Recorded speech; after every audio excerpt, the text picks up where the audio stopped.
అప్పుడే ఆయన సభ్యత్వం తీసుకున్నారు. దానివల్ల మాకు 5 లక్షల భరోసా అనేది ఈరోజు పవన్ కళ్యాణ్ గారు ఇచ్చారు. మా ఆయన పేరు బొబ్బరప్పలనాయుడు.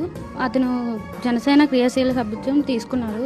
దాని ద్వారా ఇప్పుడు మాకు అతను యాక్సిడెంట్లో చనిపోయినా సరే పవన్ కళ్యాణ్ గారి ద్వారా ఒక 5 లక్షలు పొందాము. దీనివల్ల మాకు ఎంతో కొంత ఉపయోగపడుతుందని అనుకుంటున్నాను. ఈ రోజున నేను ₹1 ప్రతి సంవత్సరం మన జన సైనికులకి ఎల్ఐసి పాలసీకి ఎందుకు ఇస్తానంటే అది నా కాంట్రిబ్యూషన్. మీరు ₹500 ఇచ్చినప్పుడు నేను ₹1 ఇస్తాను. జనసేన పార్టీలో మా ఆయన సభ్యత్వం కట్టారనే సంగతి కూడా నాకు తెలియదు. కానీ ఈరోజు పవన్ కళ్యాణ్ గారు మాకు చాలా అండగా నిలబడ్డారు. ₹5 లక్షల చెక్ మా కోసం పంపించి మా కుటుంబాన్ని ఆదుకున్నారు.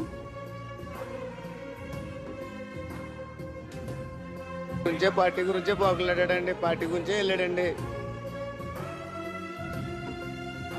ఆ పార్టీయే మళ్ళీ మాకు ఏదో దారి చూపించిందండి. ఆ పార్టీని ఎప్పటికీ మర్చిపోలేమండి.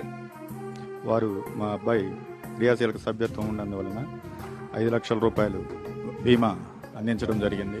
వారికి మరొకసారి ధన్యవాదాలు తెలుపుకుంటూ, నాకు నిజంగా 5 లక్షలు సరిపోలా, అది ఉన్న పరిస్థితులకి సరిపెట్టుకోవాల్సి వచ్చింది. కానీ నా లోపల ఏముందో చెప్తాను, అది ఒక రోజున సాధ్యపడుతుందని ఆలోచిస్తున్నాను. ఓ 25 లక్షలు లైఫ్ ఇన్సూరెన్స్, అది నా కోరిక. అంటే నా జన సైనికుల్ని, అది నా అన్నదమ్ములు, మా వీర మహిళలు, మా ఆడపడుచులు, మా అక్క చెల్లెలు, వాళ్ళని కాపాడుకుంటాం.